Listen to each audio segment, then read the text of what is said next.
En esto de responder Pablo, ¿no?, a la acusación que los Galatas hacen a Pablo de que está presentando un evangelio diferente, Pablo no solamente defiende el evangelio de Cristo, la no necesidad de que los, digamos así, los gentiles se circunciden, que allí las obras no eran parte necesaria para la justificación. Pablo colocó la primera alegoría, ¿cierto?, en esa ubicación o paralelismo con los dos pactos, ¿cierto?, Agar y Sara. Y ahora profundiza un poquito más todavía, coloca otro ejemplo más como para abrir la mente, ¿cierto?, de los de Gálatas.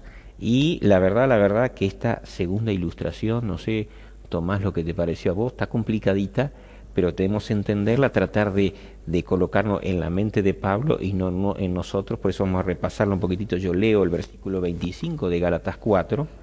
Veníamos hablando del antiguo pacto, que representa justamente a Agar, y venimos hablando del nuevo pacto, que representa a Sara. Agar es la confianza en las obras. Abraham, para poder alcanzar la promesa, confió en sus planes, en sus proyectos, y entonces Sara, ¿cierto? Allí el hijo que tiene Sara, Isaac, es nada menos que solo providencia, gracia de Dios. Sara estéril, conforme a lo que bien dice Romanos, ¿cierto? Romanos 4, Sara estéril, Abraham casi de 100 años, casi uno diría imposible que sean padres, sin embargo, Dios allí mostrando su poder y cumpliendo su promesa. Y agrega entonces ahora Pablo en Gálatas 4, verso 25, dice, porque Agar es el monte Sinaí en Arabia y corresponde a la Jerusalén actual, pues está junto con sus hijos, está en esclavitud.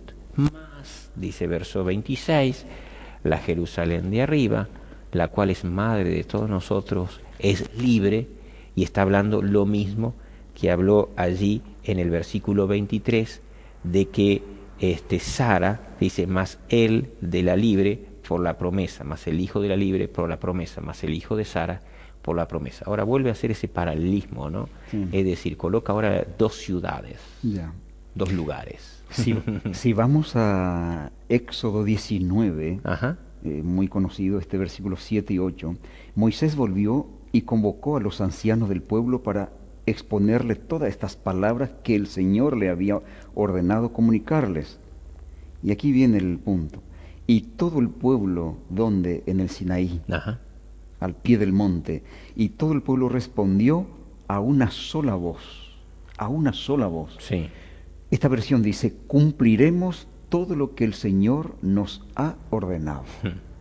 Pero ¿qué pasó poquito tiempo después? Se olvidaron. Ellos se olvidaron, fundieron una estatua. O yo diría más que se olvidaron, tampoco pudieron, ¿no? No pudieron. Y un desenfreno total en la adoración de esa estatua, de esa imagen que levantaron.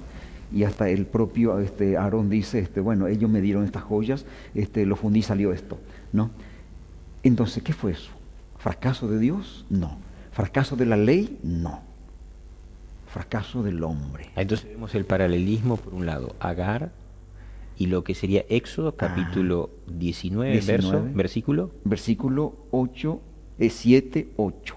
8. ¿Podés leer el último que yo dije? La última parte del 8.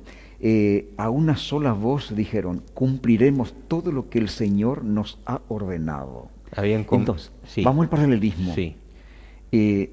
Si Abraham hubiese esperado, obediente, el hijo venía, el hijo prometido, porque Dios no falla en su pacto, en su promesa.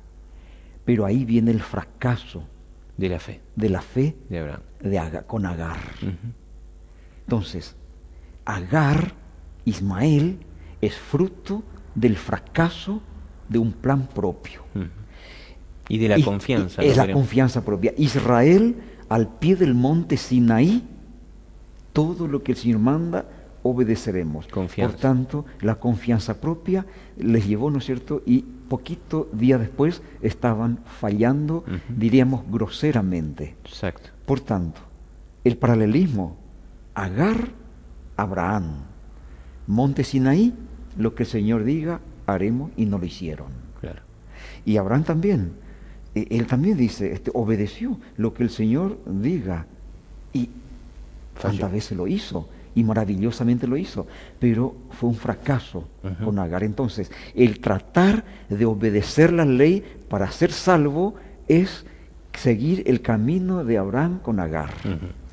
Y entonces allí aparece el verso 26 donde dice, mas la Jerusalén de arriba, la cual es madre de todos nosotros, es libre. ¿Y qué quiere decir? Jesús, una ciudad justamente que solo se alcanza por la promesa. Por la promesa. ¿A través de quién? Del Mesías. Del Mesías. Ahora, si el pueblo hubiese dicho, todo lo que el Señor manda, a través de Él lo haremos. Exactamente. Si Abraham hubiese sido, si el Señor dijo, lo va a cumplir. Si pasan 10, 12, 15 años, el Señor lo va a cumplir. Es bueno que hayas hecho esa aclaración. Y es prudente, porque podemos ir al otro extremo, ¿no? Porque entonces ahí está el otro desequilibrio. Es decir, por un lado, el saber que no podemos solos. Y es lindo esa interpretación. Pero que Dios pide que lo hagamos. Pide que lo hagamos. Porque no podemos, entonces no lo hagamos. No, Dios pide la obediencia. Por eso pero ahí está el secreto de lo que vos mencionaste. Por eso ¿no? te decía, Roberto, antes de estar frente a la cámara, que había algo que a mí me llamaba la atención. Sí. Dios pide al pueblo obediencia, ¿no es cierto? Le pide obediencia, pero a la vez el pueblo no puede obedecer. ¿Pero por qué pide? ¿Y por qué el pueblo dice, haremos todo lo que el Señor manda? Porque el Señor pidió obediencia, pero ellos se apuraron, no entendieron que esa obediencia tenía que hacer a través de su relación, de su vivencia con Dios. Claro, yo puse dos cositas allí justamente en el día miércoles. Puse el segundo pacto no es en función de la respuesta del hombre. Correcto.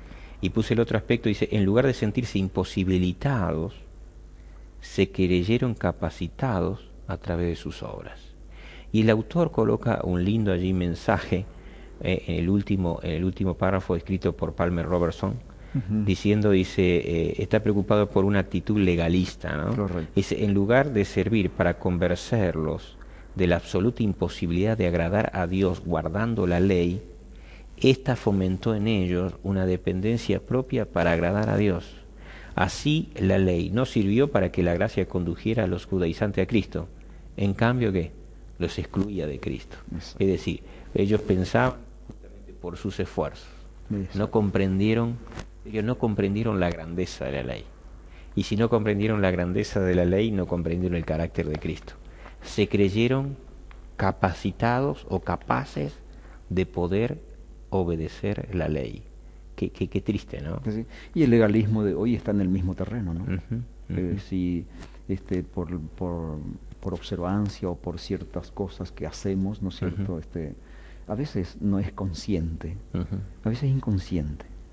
Y la tendencia nuestra de que necesitamos hacer algo y ayudar a Dios a través de haciendo nosotros, ¿no es cierto? Hay una ilustración de la Jerusalén celestial en el sentido de que ahí entendemos el hecho de Jerusalén celestial es obra de Dios, solo de Dios, es en el cielo, Dios creando allí la Jerusalén, la ciudad celestial, la promesa de que Dios nos dará esa ciudad, y solo por amor de Dios, por obra de Dios, no hay nada. Ahí sí que no, me gusta esa aplicación que le hace Pablo, porque ahí nadie puede creer que tuvo algo que ver con la Jerusalén celestial, para entender que en el plan de salvación, es decir, la justicia de Cristo no necesita de los méritos del hombre para justamente poder alcanzar. ¿Y cuál es el paralelismo? Sí. Isaac era imposible que nazca por obra humana. Claro, amén por ello.